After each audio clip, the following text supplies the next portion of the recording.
Chapter 1. He adored New York City, although to him it was a metaphor for the decay of contemporary culture. How hard it was to exist in a society desensitized by drugs, loud music, television, crime, garbage. New York was his town, and it always would be.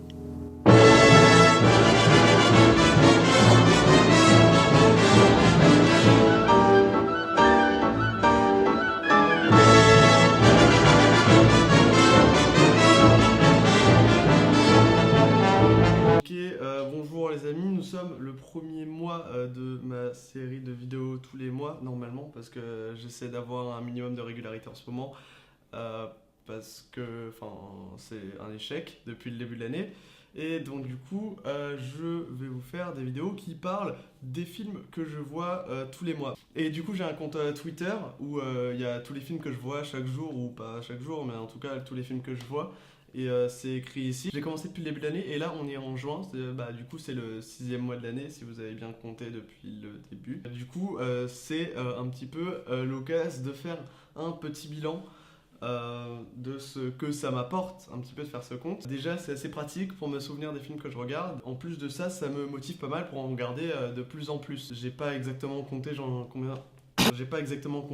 combien j'en avais vu tous les mois, mais je sais que ça me booste vraiment dans les visionnages de films. Mais en tout cas ce mois-ci j'en ai vu 22, ce qui est pas mal, donc 4 que j'ai revus qui sont... Okay. Le premier c'est Far Is the New Black. Alors c'est pas vraiment un film mais je répertorie ici les spectacles que je vois, enfin les captations de spectacles que je vois, parce que j'en vois pas mal et je me disais que pourquoi pas les inclure dedans. On dit inclure? Les inclure dedans. T'as vu, McFly et Carlito, ils ont fait une story. Je m'en fous, tais-toi.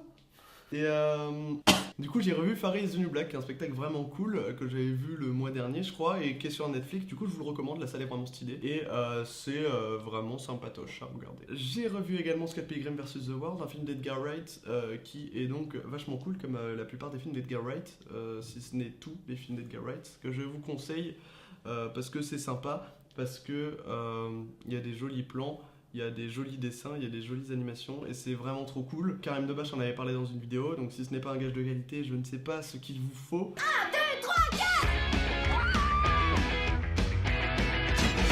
4. Ensuite, j'ai revu également Avengers Infinity War, mais je l'avais vu dans le mois, donc c'est un peu spécial, bref. Pour terminer, j'ai vu un des films que j'apprécie le plus en termes de film qui fait un peu peur, horreur, je sais pas si on peut appeler ça comme ça, c'est pas vraiment un film d'horreur, enfin je saurais pas comment le définir, mais 10 Cloverfield Lane, qui est vraiment un film génial, voilà, je le répète encore une fois, c'est vraiment très très cool et je sais pas si j'en avais déjà parlé, mais j'en parle maintenant, allez le voir, foncez le voir, c'est vraiment une petite perle comme on dit. Sinon du coup si vous avez bien compté, vu que j'ai vu 22 films et que 4 étaient des revisionnages, j'en ai vu 18 qui étaient des nouveaux. Habile. Enfin c'est pas exactement vrai vu qu'il y a Avengers en plus. D'ailleurs pour commencer le petit top des bons films, Avengers, parce que c'est cool et je suis pas spécialement fan des films Marvel, mais celui-là était sympatoche et c'était vraiment badass et c'était vraiment ouf. Arrête de faire du bruit derrière moi. Intéressant, vraiment, il y avait des vrais trucs et c'était vachement joli et c'était vraiment impressionnant. En gros, ce qu'on peut attendre d'un blockbuster, et j'ai mis les guillemets au mauvais moment, ce qu'on peut... Non, toujours pas le bon moment. Du coup, c'est vraiment cool. Voilà. Donc allez-y si vous l'avez pas vu, même si je pense que vous l'avez vu comme absolument les 3/4 de l'humanité.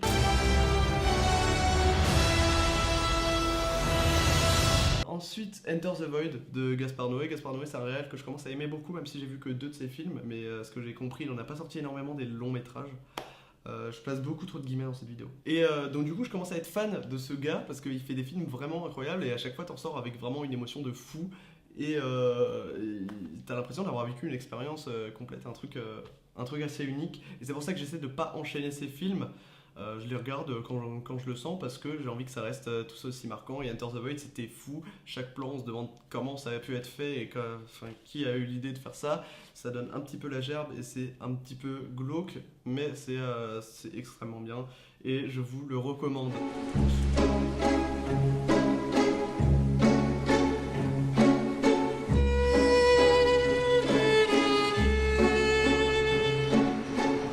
其實你知唔知你老婆係點㗎？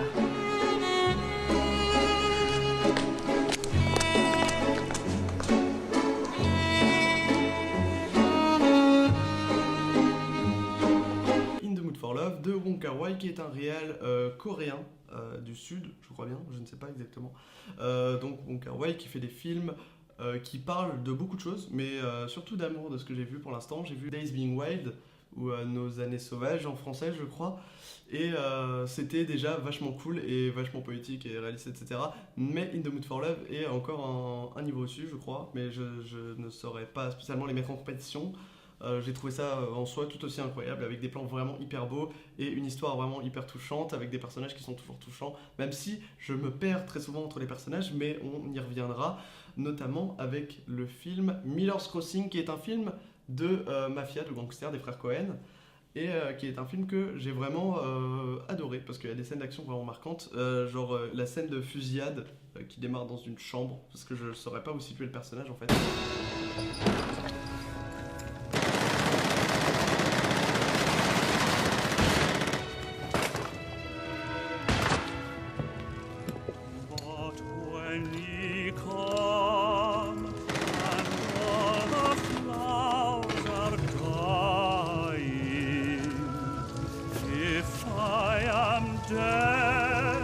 Et en gros, j'ai vraiment un problème avec les films de mafia ou les films de gangsters, c'est que je n'arrive jamais à retenir les noms des personnages ou même l'histoire générale. Je suis toujours perdu à savoir qui est ennemi avec qui. Il y a toujours beaucoup trop de gens. Alors je sais pas si vous avez le même problème ou s'il y en a qui ont le même problème. Si vous l'avez, dites-le moi parce que ça commence à m'énerver un petit peu. Ensuite, on enchaîne avec un film d'animation, c'est Your Name d'un gars dont j'ai oublié le nom, du coup je vais aller checker. J'ai plus les noms. Your Name d'un gars dont j'insère la photographie ici présent, voilà, ou d'une meuf, je sais même pas qui a fait ça. Your Name, qui est un film vraiment cool et qui fait partie un petit peu de ma résolution de voir un peu plus de films d'animation parce que j'en vois vraiment pas beaucoup. Et quand j'en vois, soit ça me saoule dès les premières minutes, soit je trouve ça vraiment ultra cool, genre Le Château dans le ciel, je crois, de Miyazaki. Merci de ne pas me défoncer pour cette hésitation. C'était vraiment très cool et je l'ai vu et voilà. Mais il y a d'autres films que je tente de regarder en animation et que je ne peux pas supporter. Your Name, c'est pas du tout le cas. J'ai trouvé ça vraiment cool et ça m'a accroché directement parce que la musique est vraiment cool, c'est ce que j'en retiens, surtout la musique et les dessins qui sont absolument ouf et l'histoire qui est ultra mimes en fait, voilà, c'est très très cool. Du coup je vous motive à aller le voir comme à peu près tous les films de la liste, cool, sinon ça n'aurait pas d'intérêt. Un des films qui m'a vraiment marqué ce mois-ci, bien que je l'oublie souvent, c'est Blade Runner 2049. Alors Blade Runner 2049, c'est un film de Denis Villeneuve et vous n'êtes sûrement pas passé à côté de sa sortie parce que c'est assez connu, mais moi j'ai mis un peu de temps à le voir. J'ai enfin réussi à trouver un moyen de le voir et ça, j'ai pas regretté la recherche parce que c'était vraiment fou et les visuels étaient absolument incroyables. Du coup, je vous le recommande. En fait, j'arrête pas de dire je vous le recommande, mais c'est normal, il y a tellement de bons films. Enfin, là, c'est que les bons films parce que je vais pas vous sélectionner tous les films que j'ai vus et dont j'ai pas spécialement grand chose à vous dire, mais Blade Runner était vraiment ouf visuellement et même l'histoire. Je pense, j'ai pas vu le premier, mais je pense que si je l'avais vu, il y aurait des moments qui auraient été 12 fois plus impactants pour moi, mais même sans l'avoir vu, j'ai trouvé ça fou. Donc si vous avez vu le premier et que vous n'avez pas encore vu celui-là, jetez-vous dessus directement parce que c'est vraiment ouf. Les lumières sont ouf, les effets spéciaux sont ouf et tout est ouf, tout est absolument ouf. Allez-y, foncez s'il vous plaît. Maintenant, il est temps de passer aux deux derniers films de cette liste un peu top, mais qui n'ont pas grand-chose à voir entre eux. Le premier, c'est Shape of Water de Guillermo del Toro, qui est un film de monstre. Vous ne serez pas passé à côté puisqu'il a gagné des Oscars, ou alors un Oscar, ou je ne sais pas exactement, je crois qu'il y a eu meilleure musique. Bref, il a gagné quelques récompenses quand même. Et bah c'est un film que j'aime beaucoup. Voilà, c'est un film qui a plein de défauts pour moi et que je trouve pas passionnant de bout en bout. Il y a des moments où on s'ennuie un peu, mais il y a des scènes qui valent tellement le coup et qui sont vraiment incroyables. J'essaierai de pas trop vous spoiler, mais il y a des scènes vraiment ultra touchantes, extrêmement belles visuellement et musicalement aussi. Donc ça mérite les récompenses que ça a eu et c'est toujours très cool de voir un bon film, même s'il a quelques défauts. Ensuite, un film auquel je ne trouve pas réellement de défauts, qui est un film documentaire. Je crois que c'est le premier de la liste pour l'instant. Et c'est Holy Hell, dont je ne prononcerai pas les H. Tu le prononces bien, s'il te plaît? Holy hell. Holy Hell, c'est un film qui parle d'une secte la secte des Bouddhas, un truc avec Bouddha dedans. Et en gros, c'est un documentaire d'un gars qui a fait partie de la secte. C'est-à-dire que le gars était un peu le réalisateur de la secte, donc à chaque fois que quelqu'un, un membre, avait envie d'un projet ou que le gourou de la secte commandait de faire une vidéo un petit peu de propagande, même si je sais pas si on appelle ça propagande réellement. Et bref, à chaque fois qu'on avait besoin d'une vidéo, et bah, c'était à lui qu'on demandait. Donc ce qui fait qu'il y a énormément d'archives qui sont disponibles grâce à ce gars-là. Et le fait que ce soit le réalisateur du film, ça rend le truc vraiment authentique et vrai. Il en faisait partie et il a pu filmer des trucs. C'est pas un gars qui est arrivé, qui s'est planqué vite fait ou qui a récupéré des archives de loin comme ça et puis qui a fait un documentaire sur la secte alors qu'il en a jamais fait partie. Là c'est quelqu'un qui connaît vraiment son sujet. Il a été membre pendant plus d'une vingtaine d'années et il fait des interviews de gens qui l'ont été aussi avec lui. Donc ça respire l'authenticité et la vérité, c'est vraiment ultra flippant et ça fout les chocottes comme on dit. Ouais. On dit ça? En 2002. Et ça fait extrêmement froid dans le dos, c'est ça l'expression que je voulais en fait. Oui. Froid dans le dos. Maintenant on peut passer au film que je trouve un peu moyen. Always look on the bright side of life. Voilà, en tout cas je suis mitigé. Voilà, j'ai des qualités à leur avouer bien sûr, mais aussi quelques défauts. On peut commencer par Démocratie, entre parenthèses S, voilà, qui est le film réalisé par Datagueule, je le connais plus, c'est Henri Poulain, voilà, c'est Henri Poulain, le gars qui a réalisé ça.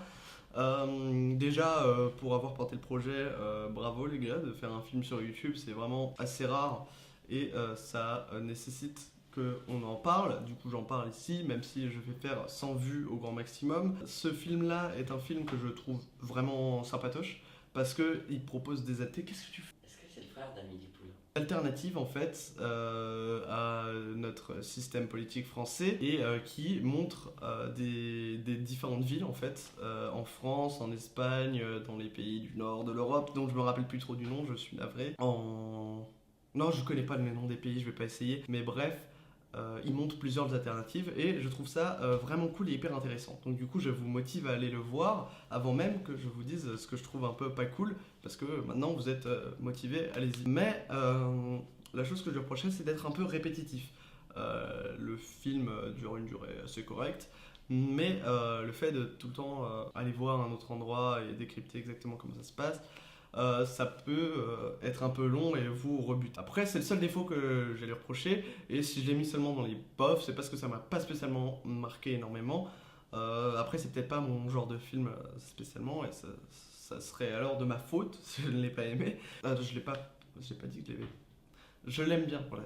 C'est pas que je l'aime pas, c'est que je l'aime bien et que je trouve qu'il y a quand même des défauts qui m'ont gêné. Bref. Maintenant on peut passer à un autre film, Tickled qui veut dire chatouiller, je crois bien. Je l'ai mis seulement dans les bofs juste parce qu'il m'a pas marqué. En fait, je l'oublie souvent, mais c'est quand même un film qui nécessite qu'on en parle parce que c'est assez ouf en fait. C'est un film qui raconte des choses tellement ouf que si ça avait été dans une fiction, sans doute que j'aurais pas pu y croire. Et c'est une expression qu'on utilise très souvent, mais je pense qu'elle convient bien à ce film-là. Du coup, Tickled, je vous le recommande parce que c'est vraiment, encore une fois, ça fait froid dans le dos. Il y a beaucoup de films qui font froid dans le dos là-dedans et c'est surtout des documentaires, donc c'est assez ouf. La réalité, ça fait peur des fois, les gars, donc n'hésitez pas à aller le voir. Ça parle de chatouillage, ce qui peut paraître étrange, d'un sport de chatouillage, des gens qui font des vidéos de chatouillage, et c'est assez incroyable, c'est inattendu, et allez-y. Ensuite, on enchaîne avec un autre documentaire. Ça fait déjà 4 documentaires ce mois-ci, là. Et c'est un documentaire d'un YouTuber, encore une fois, donc c'est In The Panda. Je pense que vous connaissez In The Panda. Si vous regardez cette vidéo, vous connaissez sûrement In The Panda. Et In The Panda, c'est un gars que je trouve assez cool. Et son documentaire, c'est Genre c'est du cinéma, arrête de respirer fort. Donc du coup, Genre c'est du cinéma, c'est un documentaire qui parle du film de genre et de la façon dont on peut le produire en France ou aux États-Unis, mais ça parle en fait beaucoup de réalisateurs français en les interviewant parce qu'il était au festival de Gérard May qui a fait un festival de films de genre, horreur, etc., etc. Et donc du coup ça parle de la difficulté que ça peut être de faire un film de genre en France ou aux États-Unis, de comment ça marche, etc. Et c'est plutôt intéressant. La seule chose que j'ai à reprocher, c'est le format que je trouve un peu étrange est beaucoup plus adapté à une vidéo YouTube en fait qu'à un documentaire. Et ça dure 1h20, donc le format en soi de durée est très bien adapté, mais c'est juste de la manière esthétiquement en fait, et la manière dont c'est cuté, et où c'est... Qu'est-ce que tu glandes? Du coup, c'est un film qui, bien sûr, est à soutenir, puisque c'est un film sur YouTube, et c'est le deuxième dont je vous parle, et je vous dis toujours que c'est assez rare, mais c'est pas parce que j'en ai vu deux que ce n'est pas rare. Il y en a vraiment deux, j'ai l'impression qu'ils sont sortis ces derniers temps sur YouTube, et donc du coup, je vous les recommande les deux, même si je les ai mis dans la catégorie bof-bof, parce que c'est quand même intéressant de voir ce qui peut se faire sur YouTube en alternative à ce qui peut se passer à la télé, en documentaire ou bien au cinéma. Mais je suppose que très peu de gens vont voir des documentaires au cinéma parce que c'est extrêmement mal distribué. Moi-même, j'en ai jamais vu au cinéma, en tout cas, je ne crois pas, parce que mon ciné n'en passe pas, ou alors je les vois juste pas. Bref, il y a une alternative sur YouTube visiblement qui est en train de se créer par rapport au docu, et ça c'est vachement cool et je vous encourage à m'encourager, c'est une répétition un peu chelou. Ensuite, un film juste que je trouve extrêmement drôle, c'est Problemos, mais que j'ai des petits doutes sur un petit peu, je sais pas, le message que ça peut faire passer, hein, parce qu'on n'a pas besoin de taper sur les ads plus qu'on ne tape déjà sur les ads en ce moment aux infos, et donc du coup je sais pas si je vous recommande de le voir. En tout cas, il y a Marc Fraisse dedans, et Marc Fraisse, je trouve que c'est un individu absolument excellent, je le trouve extrêmement drôle. C'est un peu une version alpha de Thomas VDB, je trouve, et je trouve ça vraiment incroyable la manière dont il parle, et je le trouve vraiment très cool et extrêmement drôle. Du coup, si vous voulez voir Marc Fraisse, il y a des vidéos de lui qui traînent sur internet, des vidéos de lui sur sa chaîne, puisqu'il a une chaîne officielle où il replie une tente Quechua. Alors je vous motive à aller la regarder, elle est quelque part ici. D'ailleurs, c'est en coopération avec Thierry Framboise. Dernier film de cette liste, Bof Bof, qui est un film de Wes Anderson. Alors je pensais pas que je dirais Bof Bof pour un film de Wes Anderson, mais je dis Bof Bof pour un film de Wes Anderson, et c'est L'île aux chiens, donc son dernier film en date, qui est un film de stop motion, comme vous le savez tous, avec des chiens. Ça c'est encore une fois assez logique. C'est un film ultra joli et ultra impressionnant techniquement, mais un film dont je me fous un peu en fait. C'est juste que émotionnellement, il n'y a pas la charge d'émotion qu'il y a dans, par exemple, The Grand Budapest Hotel, qui est un film où quand on ressort, t'as la petite larmiche qui te coule là. Family. Zero. Alors que dans L'île aux chiens, pas du tout. Même si c'est un film qui, encore une fois, est techniquement assez ouf. Du coup, il mérite d'être dans cette vidéo, dans la catégorie entre cool et pas cool. Mais je ne mettrai pas non plus dans les gros tops. Et je pense le revoir, mais sans larmichette. Et ça, c'est un peu dommage. C'est l'heure de la catégorie un peu nulle, on va pas se le cacher. Et c'est une catégorie que j'ai créée uniquement pour un seul film, et c'est Rampage hors de contrôle. Rampage hors de contrôle, c'est un film avec Dwayne Johnson, par un réal dont je ne citerai pas le nom parce qu'on s'en fout un petit peu, mais c'est un film que je tenais à parler juste pour faire un petit coucou à Esteban, qui m'a dit « Oui, les films de Dwayne Johnson, c'est tous du génie ». C'est faux, ce n'est pas du génie, c'est un peu chiant quand même. Alors, moi je me disais, j'ai vu la bande-annonce, je me disais ça va être incroyable, ça va être des explosions partout, ça va être fou, et ça va être ce qu'on attend d'un blockbuster, un peu comme Avengers, si vous voulez. Avengers, je m'en foutais en fait des bandes-annonces Avengers, mais je me suis dit que à un moment donné, oui, il va y avoir des grosses explosions, mais ça se trouve, ça va faire son taf. Alors que Rampage hors de contrôle ne fait pas son taf. Je ne trouve pas qu'il fasse son taf. Durandal a bien aimé Rampage hors de contrôle, c'est ce qui m'a un peu motivé à aller le voir avec Esteban. Mais sinon, je trouve que le film ne fait absolument pas son taf et qu'on s'ennuie pas mal en fait. C'est pas parce que tu jettes des gros bestiaux dans une ville et que tu fais tout déglinguer qu'on va bien s'amuser en fait. C'est pas le fun du tout pendant toute la vidéo. Pendant toute la vidéo, c'est pas une vidéo. Pendant tout le film, c'est pas le fun non plus. Je questionne à chaque fois. C'est pas le fun non plus pendant tout le film. Après, ça reste rigolo à voir si vous avez l'occasion de le voir. Je sais pas, gratuitement déjà pour commencer. Regardez-le, écoutez, mais il y a beaucoup de films plus intéressants que ça à aller voir. C'est le moment de terminer cette vidéo. J'ai beaucoup apprécié la faire parce que ça m'a permis de parler vite déjà. Donc parler vite, ça c'est toujours un bon point. Et c'est un format que j'ai toujours voulu tester. C'était le format de ma première vidéo Dailymotion. La critique, ça faisait un bail que j'en avais pas fait. Et j'avais envie d'en refaire et je trouvais pas l'occasion. Et maintenant, pendant ces vidéos qui vont paraître mensuellement, tous les mois, vous allez pouvoir observer ma progression, peut-être dans cette critique. Peut-être que la prochaine fois, ça sera moins long si vous trouvez ça trop long. Et je pense que vous trouvez ça trop long parce que c'est vachement long. Moi-même, je me rends compte en parlant que c'est extrêmement long. Du coup, faut me dire ce que vous en pensez. C'est absolument nécessaire parce que là, ça va être une série, ça va pas être seulement une vidéo de temps en temps qui arrive une fois tous les 16 ans, quoi. Donc, du coup, c'est très important que j'ai vos retours et que vous me disiez ce que vous en avez pensé.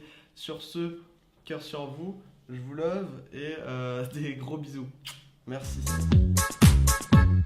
あなたさやりびたびみんなばりつ